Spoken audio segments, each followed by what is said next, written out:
Bigyan natin ng reaction, opinion itong post ang balita ngayon. Title: Malinaw ang bitak sa chain of command.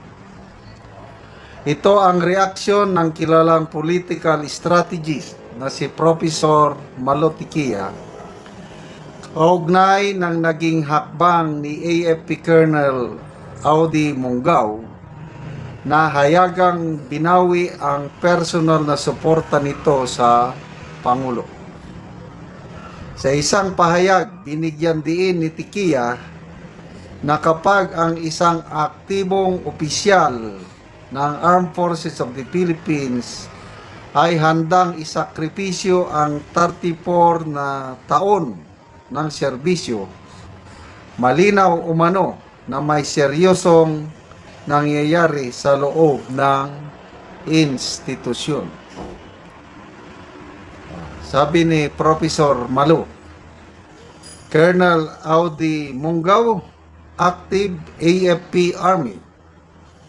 When an active officer makes the supreme sacrifice of his 34 years of service, then the break in the chain of commands becomes palpable.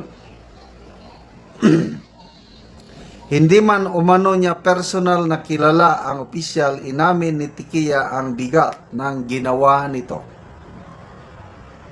Colonel Audi, sabi ni Professor Tikia, di kita kilala, pero ang tapang ng ginawa mo. Saludo ako sa iyo. Maraming salamat sa sakripisyo.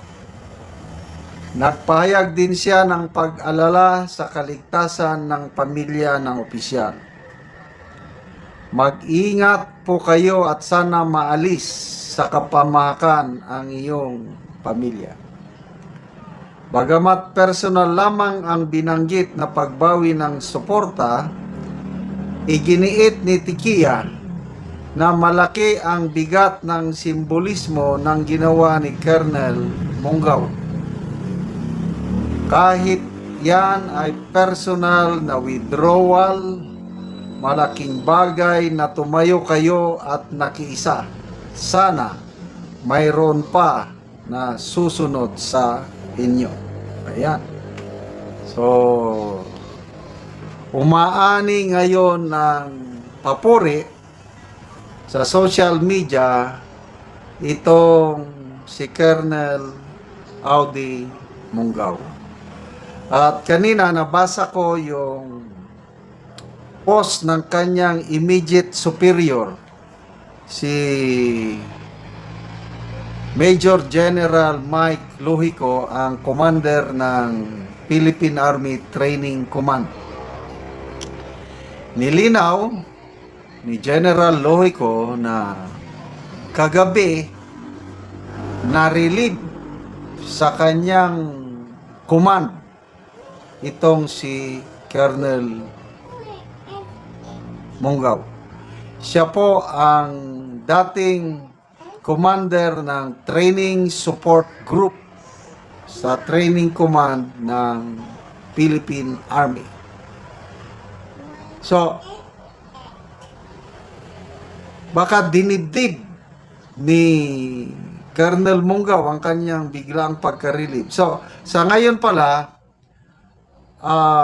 officially on break status, kanang tawag namin diyan, New Year's break. Pagdating ng holiday season, tatlong break ang mga sundalo. May Christmas break, may New Year's break, at meron pang tinatawag na third break. Yung third break, wala nang okasyon. After New Year, pagbalik ng mga naka-New Year's break, saka naman alis ang mga third breaker. So, officially naka-break status si Colonel Monggao.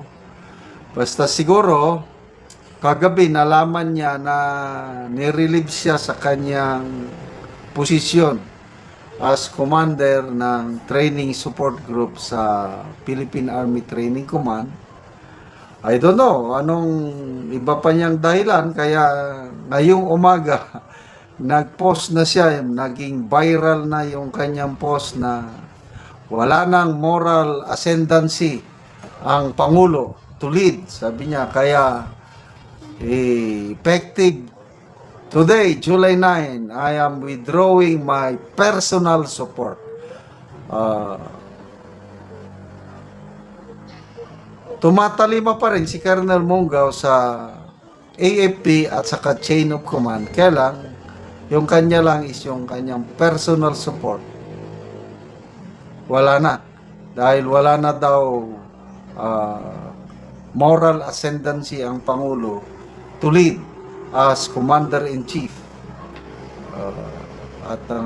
So, pinipilit pa ng Philippine Army Training Command na i-contact si Colonel Mongaw, kailang hindi siya makontak. Naka-off ang kanyang mga cellphone siya. Ayaw niya magpakontak. I don't know kung ano ang iniisip niya ngayon. Basta nagpahayag na si General Lohico na sa ngayon, ongoing na ang administrative and basta ongoing na ang investigation kaugnay ditong withdrawal of support para i-determine ano ang administrative at legal consequences ng kanyang action. May nabasa kong post kanina na wala naman daw nilabag na batas yung kanyang pag-withdraw ng support. Kaya lang pwede siyang maanuhan ng administratibong kaso at saka pwede siyang humarap sa court martial. At kung i-court martial siya, ayun, pwede siyang matanggal sa serbisyo na without benefits. Yun ang masakit. Yun ang sakripisyo na ginawa ni Colonel Mongaw dahil kahit hindi siya makasuhan sa korte, dahil yung nabasa kong post is hindi daw act of sedition yung ginawa niya na pag-withdraw ng support. Kasi hindi naman siya nanawagan ng violence against this government. Ang kanya lang, personal support niya sa Pangulo, wini-withdraw niya. Kaya I hope na tama yung nabasa kong post, nagpapaliwanag. Dapat sana, nag-resign muna si Colonel Mongaw bago siya nagsalita. Kaya lang, hindi niya na napigilan eh. At sayang din, 34 years in the military service. Matatanggal ka, anong tawag doon? Sa dishonorable discharge. So kung dishonorable discharge ka sa armed forces, ay wala ka talagang matatanggap na benepisyo. Yan ang sakripisyo na nagbabadya kay Colonel Mongaw. Salamat mga kaibigan sa inyong pagsubaybay sa ating channel.